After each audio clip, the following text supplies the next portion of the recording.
Les plateformes numériques sont très présentes dans notre vie quotidienne, mais peu dans la formation universitaire. Je voudrais vous parler de leurs apports à travers mon expérience issue de la plateforme de formation en ligne Saem Online. Je m'appelle Gilles Mottet et suis professeur émérite à l'INSA Toulouse. Mes réflexions sont issues d'un échange que j'ai eu récemment avec un étudiant et, plus précisément, de la question suivante. Ouvriez-vous un compte dans une banque qui n'offre pas une plateforme de service en ligne ? L'expression de son visage exprimait l'incongruité de ma question. Il n'imaginait pas aller faire la queue à un guichet pour retirer de l'argent ou envoyer une lettre avec un chèque pour commander un bien ou un service, comme lui avaient raconté ses parents. Profitant de sa sidération, je reprenais. Mais alors, pourquoi êtes-vous inscrit dans une école qui n'offre pas une plateforme de service de formation en ligne ? En effet, si l'administration centrale et celle des établissements universitaires ont rapidement utilisé des services en ligne partagés pour l'admission, l'inscription, les plannings et plus généralement la gestion des étudiants et des intervenants, l'usage d'outils numériques pour la formation elle-même est assez timoré. Les plateformes numériques ont essentiellement un rôle de partage de documents. Pourtant, les besoins de notre société sont à l'origine de nombreuses plateformes de services numériques. Inversement, notre société a été profondément changée par ces plateformes. Dans cette vidéo, je voudrais vous montrer quelques-uns des apports de telles plateformes aux étudiants, aux enseignants et à l'administration de la formation de nos établissements d'enseignement supérieur. Étant un citoyen conscient des problèmes de pollution et motivé par entretenir ma condition physique, je me déplace en vélo. Je devrais dire je me déplace avec mon vélo. Cela m'amène bien des déboires. Si je le laisse dehors, je me le fais voler. Comme il est onéreux, je dois le monter péniblement par l'escalier car il ne tient pas dans l'ascenseur. Afin d'améliorer ma situation, j'ai observé les comportements des étudiants. Ils utilisent les vélos offerts par des centaines de stations Vélo Toulouse mises à disposition à des coûts d'abonnement faibles. Adopter un tel changement touchait à des aspects profonds de ma culture. Comment utiliser quelque chose qui ne m'appartient pas ? Je n'arrivais pas à séparer le droit d'usage du droit de propriété. Il en est de même dans notre milieu universitaire où, à quelques exceptions près, les enseignants d'un établissement dispensent des formations à leurs étudiants dans leur établissement. À bien y réfléchir, ce qui est fondamental pour un établissement n'est pas d'être le propriétaire du cours, mais d'en permettre l'accès à ses étudiants. Comme pour le partage des vélos, les plateformes permettent le partage des usages des contenus de formation. Ayant un esprit d'entrepreneur et face aux problèmes de circulation à certaines heures, je décide de développer un système permettant d'informer les automobilistes de l'état du trafic routier. Après avoir levé 10 millions d'euros de fonds, j'installe des milliers de capteurs sur les axes principaux de la ville. D'après mes estimations, l'abonnement de 15 € par mois peinera cependant à couvrir les coûts. En fait, au bout de 6 mois, je dois déposer le bilan. Vous allez me dire que de tels systèmes existent et qu'ils sont gratuits. Il s'agit par exemple de Waze. Mais comment est-ce possible ? Ce service est basé sur l'économie du partage. En recevant périodiquement les données GPS émises par l'application de votre téléphone, la plateforme dispose ainsi de la vitesse de déplacement de votre véhicule. Votre vitesse est une information inutile pour vous puisque vous la connaissez. Par contre, elle est partagée au grand nombre d'automobilistes qui comptaient utiliser la même voie dans quelques temps. Ils connaissent ainsi par anticipation l'état du trafic qu'ils devraient rencontrer et peuvent alors adapter leur trajet. Ainsi, la plateforme d'échange vous permet de partager des informations utiles aux autres et aux autres de vous en fournir qui vous sont profitables. Cette économie du partage appliquée à la formation permettrait à un établissement d'apporter une composante de formation, mais surtout de tirer avantage de nombreuses autres. Et ceci à un coût très réduit. Lorsque vous êtes né, vous n'avez pas eu à construire l'appartement où vous vivez. La construction de ce logement a été réalisée par vos parents ou par des personnes ayant vécu il y a une, deux, trois générations. De même, vous profitez dès votre naissance d'une organisation sociale, par exemple d'un système scolaire ou d'un système médical. Vous-même allez apporter votre brique à l'édifice dont profiteront les générations à venir. Si ce système de capitalisation des acquis existe bel et bien pour l'administration de l'enseignement supérieur, il est quasi absent pour la formation. Par exemple, connaissez-vous beaucoup d'enseignants capables de dire aux étudiants d'aller lire un chapitre de livre écrit par un collègue? Prenons la situation du départ en retraite d'un enseignant. Une partie de ses enseignements seront repris par le collègue fraîchement nommé à qui on a dit « il faut bien que quelqu'un le fasse » ou encore « tu dois compléter ta fiche de service ». Même si cet enseignant récupère des supports de formation, c'est-à-dire de la connaissance, l'acquis de l'expérience indispensable pour transmettre de la compétence est perdu. En plus de l'investissement initial lourd imposé au nouvel enseignant, il lui faudra plusieurs années pour reconstruire cet acquis. Au contraire, tout comme cela se pratique dans le milieu industriel, l'implantation de formation sur une plateforme permet de capitaliser cette expérience. Celle-ci peut être réutilisée dans l'établissement d'origine du retraité durant de nombreuses années, mais aussi par d'autres établissements, par exemple d'un même groupe.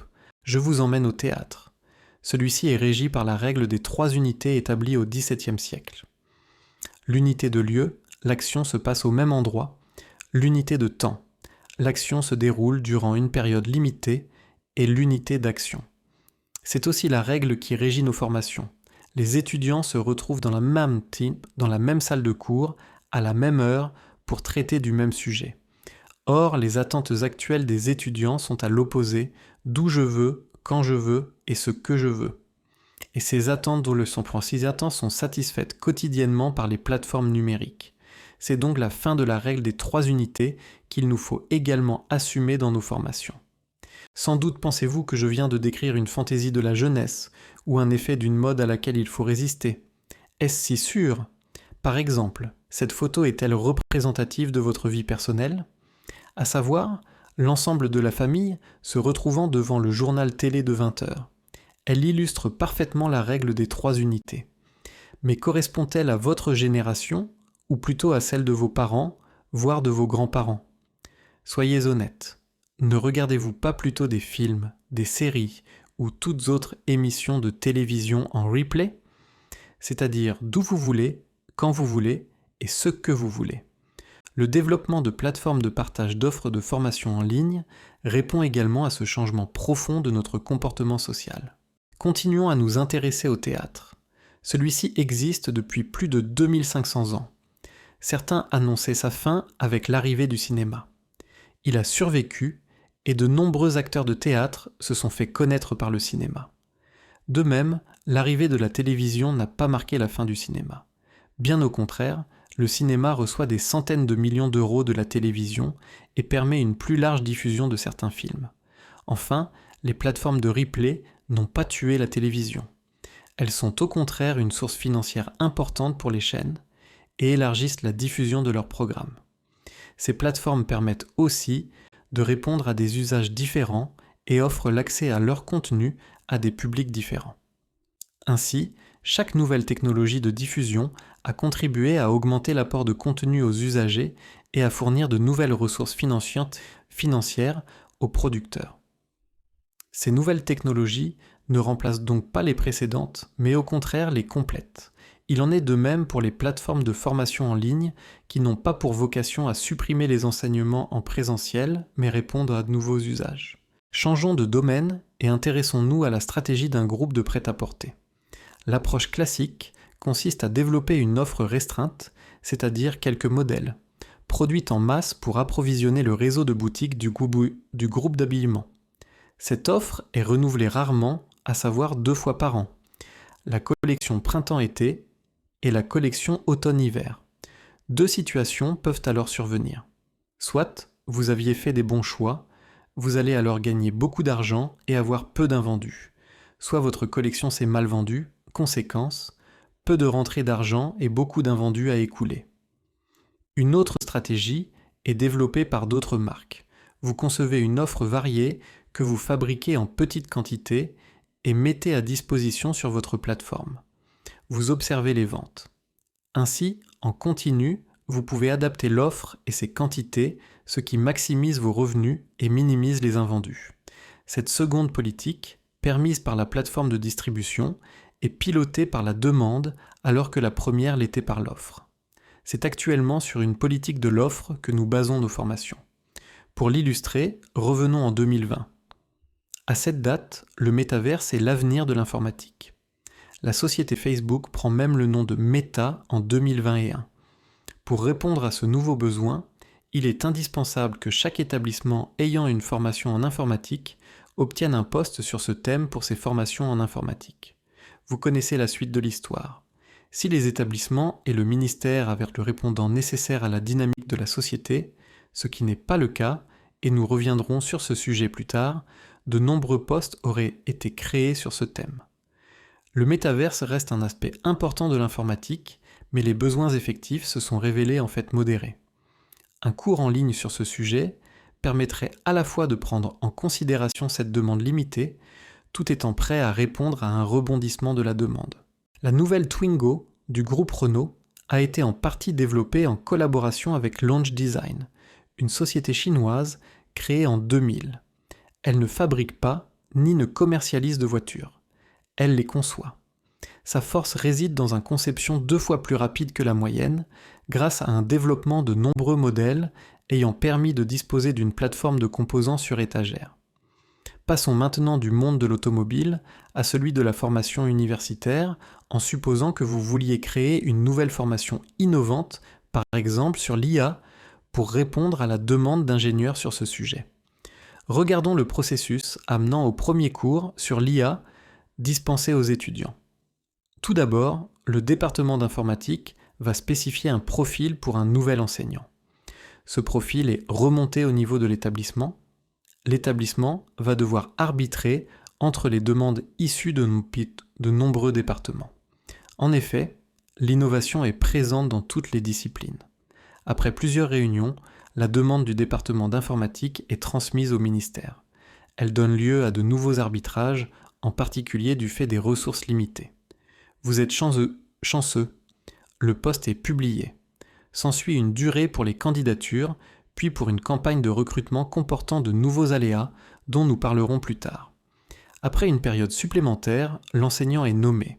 Il développe une formation, cours, TD et TP, adaptée aux particularités du cursus. Enfin, il dispense son premier cours dans l'établissement. Ce processus a pris entre 1 an et demi et 3 ans. Peut-on accélérer la mise à disposition de ce cours ? À partir de notre expérience, nous pouvons dire que le développement par une équipe interne, exercé au développement de formations en ligne, en collaboration avec un expert externe, qui peut être par exemple issu d'un autre établissement du même groupe d'école, permet une mise à disposition d'une formation en 3 à 6 mois. De plus, cette formation est accessible à tous les établissements du groupe. Tout le monde s'accorde sur l'intérêt de l'IA dans pratiquement tous les secteurs et dans toutes les disciplines. Imaginez que 2 établissements par département français veuillent créer une formation sur ce thème, ce qui est plausible, et que toutes ces demandes soient publiées par le ministère. Alors 200 postes sont ouverts. Sachant la demande industrielle sur ce sujet où les salaires seront 2 fois plus élevés et le faible nombre de jeunes doctorants dans ce domaine, le dépôt de 50 candidatures au niveau national est sans doute optimiste. Quoi qu'il en soit, l'offre sera inférieure à la demande. Vous êtes face à une pénurie de candidats.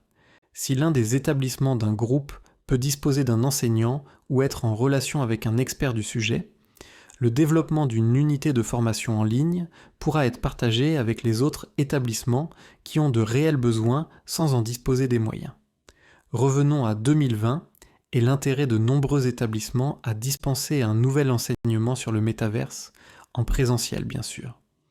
Si au lieu d'embaucher plusieurs enseignants dans plusieurs établissements d'un groupe, vous aviez développé une formation en ligne, cela vous aurait permis de mettre à disposition une formation, même si par la suite, la demande s'avère plus faible qu'anticipée. Ainsi, les enseignements en ligne sont-ils un moyen pour partager le risque qui est pris à la nomination d'un nouvel enseignant pour créer un nouveau cours ? Même si je n'aurai pas beaucoup de temps à y consacrer maintenant, j'aimerais qu'on parle un peu d'argent. Comme tous les produits, le coût d'un enseignement se décompose en coût de conception, coût de fabrication, coût de distribution et coût d'usage. Dans le cas d'un produit artisanal, les coûts de conception sont élevés car le produit est spécifique à un client. Il en est de même pour les coûts de fabrication du seul exemplaire, le coût de distribution l'est tout autant car elle est adaptée au client et l'usage n'est pas standardisé. C'est le modèle économique actuel de la formation universitaire qui justifie ces coûts importants. Notons que dans ce modèle, l'expert qu'est l'enseignant-chercheur est un artisan. Dans le cas d'un produit industriel, les coûts de conception sont élevés, mais répartis ensuite sur l'ensemble des clients, ce qui les rend assez faibles.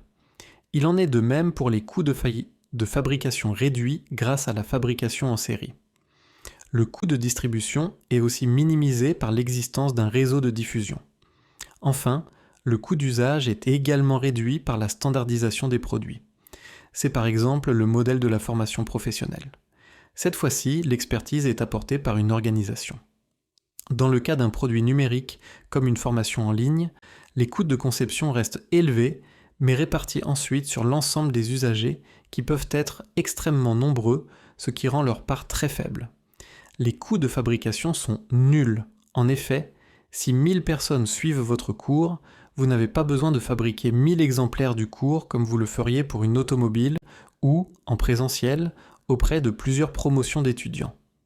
Le coût de distribution est aussi quasi nul, puisque c'est celui d'un serveur. Enfin, le coût d'usage est nul pour l'établissement, car supporté par le participant à la formation qui doit disposer de l'équipement informatique nécessaire. Comme je viens de l'illustrer, c'est le modèle des formations en ligne. Cette fois-ci, l'expertise est partagée par un réseau d'organisations, comme un groupement d'établissements. Ainsi, les cours en ligne, comme les produits numériques, ont des coûts de fabrication, de distribution et d'usage, ce qu'on appelle des coûts marginaux, quasi nuls. Si vous vous intéressez au volet économique des formations en ligne, je vous conseille de lire des ouvrages de Jeremy Rifkin, comme celui dont la couverture est affichée. Il développe d'autres facettes intéressantes autour des communaux collaboratifs à la base de nos formations en ligne. La réflexion que je viens de vous présenter est issue de l'expérience d'une formation en présentiel, Safety Engineering and Management, dont l'acronyme est SEAM, combiné à une plateforme de formation en ligne. Cette plateforme offre une trentaine d'unités de formation, soit 450 heures de formation, accessibles librement 24 heures sur 24. Début 2026, plus de 5600 personnes de 140 pays ont suivi ces unités en toute autonomie. Ils peuvent obtenir des certificats et par la suite un diplôme d'établissement. Tout ceci s'effectuant en ligne.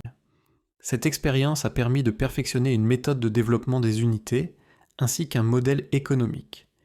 Concernant ce dernier aspect, nous avons montré la possibilité d'offrir des formations de grande qualité à des coûts de développement modestes et des coûts de fonctionnement quasi nuls.